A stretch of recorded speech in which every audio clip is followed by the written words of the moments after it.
ஏய் நீ வா. உன் பேர் என்ன? வரதராஜன். என்ன படிச்சிருக்க? எம்எஸ்சி.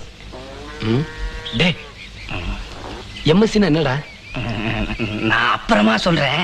முதல்ல 11வது படிச்சிருக்கானான்னு கேளுங்க. 11வது படிச்சிருக்கியா? என்ன சார் 11வது படிக்காம எப்படி? கூட கூட பேசாத. 11வது படிச்சிருக்கியா? படிச்சிருக்கேன் சார். அப்புறம் பியூசி 1 வருஷம். 11 1 12. அதுக்கப்புறம் பிஎஸ்சி 3 வருஷம். 12 அது 14. அப்புறம் எம்எஸ்சி 2 வருஷம். 14 18.